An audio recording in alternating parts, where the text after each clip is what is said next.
بسم اللہ الرحمن الرحیم۔ میں اب آج آپ کے سامنے نئے سال کی دعا اور ایک ایسا عمل جو مستند عمل ہے جس کے پڑھنے والے کو سال کے اندر، یہ مختصر سا ہے، اس کو پڑھنے والے کو انشاءاللہ شیطان اس کا کچھ نہیں بگاڑ سکے گا، انشاءاللہ شیطان کے شر سے محفوظ رہے گا۔ اور تیسرا، کیا لکھنا ہے پہلے دن جو آپ کو، آپ کے گھر والوں کو حفظ و امان میں رکھے، یہ چیزیں عرض کرنی ہے۔ سب سے پہلی بات یہ ہے کہ نئے سال کی دعا نئے مہینے میں پڑھی جاتی ہے، نئے سال میں بھی پڑھی جاتی ہے دعا۔ اللہم ادخل، جب چاند نیا ہو اس وقت بھی پڑھے، نیا سال ہو تو اس وقت بھی یہ دعا پڑھے۔ اللہم ادخلہ علینا بالامن والایمان والسلامت والاسلام ورضوان من الرحمن وجوار من الشیطان۔ یہ نئے سال کی، نئے چاند کی دعا ہے، اس کو پڑھ لیں۔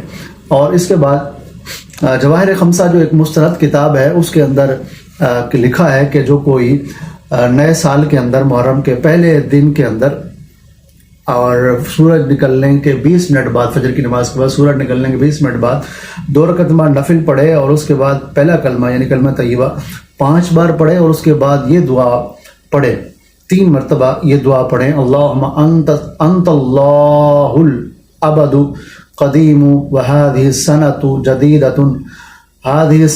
جديدة أسألك فيها العاصمة من الشيطان والعون على النفس الأمارة بالسوء وأسألك الاشتغال بما تقربني إليك يا كريم يا ذا الجلال والإكرام۔ کتنی پیاری دعا ہے، ترجمہ بھی سن لیں۔ اے اللہ، تو ہمیشہ سے ہے، ہمیشہ رہے گا، یہ نیا سال ہے، میں تجھ سے اس سال میں شیطان سے حفاظت کا سوال کرتا ہوں اور نفس امارہ کی برائی پر مدد چاہتا ہوں۔ اے کرم فرمانے والے، اے جلال و اکرام والے، میں تیری بارگاہ میں قریب کر دینے والے کاموں میں مشغول رہنے کا سوال کرتا ہوں۔ کتنی پیاری دعا ہے، اس کو بھی پڑھیں۔ اور پہلے دن، محرم کے پہلے دن میں، سورج غروب ہونے سے پہلے مغرب سے پہلے جو کوئی پورے دن میں 130 مرتبہ بسم اللہ الرحمن الرحیم لکھ لے۔ یہ بھی اسی کتاب میں لکھا ہے کہ جو کوئی لکھ لے اور اس کو اپنے گھر میں لٹکا لے یا پہن لے تو انشاءاللہ تعالی وہ بھی شیطان کے اور دشمن کے شر سے بھی انشاءاللہ محفوظ رہے گا۔